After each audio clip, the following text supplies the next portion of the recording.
The desert stretched endlessly, yet Rango stumbled upon something unnatural: a forest that had no right to exist here. The trees twisted skyward, scarred as though burned by ancient memories.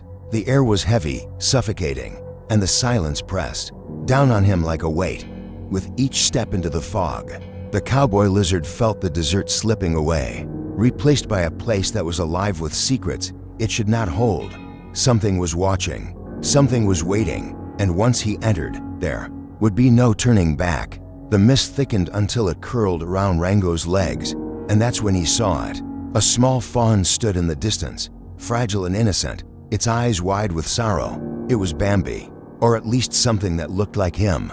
The forest grew, silent, holding its breath. Rango raised a hand, whispering softly, but before he could move closer, the fawn flickered like smoke and vanished. In its place, a trail of fresh blood glistened on the forest floor, leading him deeper into the unknown. The trail of crimson pulled him further into the forest. Each step crunched on the brittle leaves, but the sound felt wrong, like echoes from someone else's footsteps. The blood grew thicker, forming twisted shapes on the ground as if the forest itself bled. Rango's revolver shook in his hands, sweat dripping down his scaled face.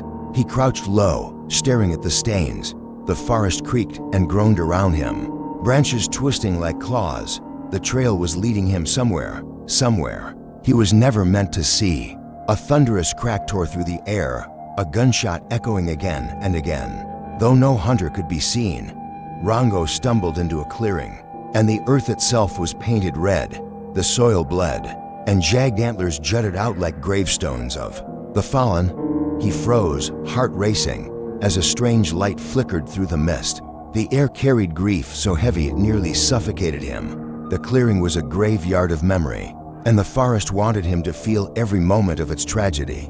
The mist parted, and she appeared, a tall figure, her body torn and broken, eyes glowing hollow in the dark. It was Bambi's mother, but not as he remembered her. This was a ghost, dragged from the grave, flesh rotting, a bullet hole splitting her chest. Her head lifted slowly, and from her throat came not a voice but a wail, endless and filled with grief. Rango staggered back, his revolver useless in his hand. The forest whispered around him, accusing, condemning. This was not just a haunting, it was a reckoning. From the fog came the sound of hooves. The ground trembled, and then they appeared, skeletal deer, their flesh long gone, eyes glowing red with rage. They surrounded Rango, their antlers sharpened like weapons, their hollow bodies rattling with every step. The herd moved as one, tightening the circle. Their gaze burned into him, stripping away every ounce of courage. Rango's revolver shook in his grip, but deep down he knew bullets meant nothing here. The dead had risen, and they had come for him. A cry echoed through the forest, high-pitched, broken, unnatural. Then Bambi appeared again, but twisted beyond recognition. His body stretched too long, bones jutting out in sick angles, eyes black and bottomless. His antlers had grown jagged and dripping with blood, each tip like a blade. He stepped forward, trembling, his voice the scream of a child mourning his mother. Rango tried to aim, but his body froze in terror. The innocent fawn was gone. In its place was something born of grief and rage, something that should never exist.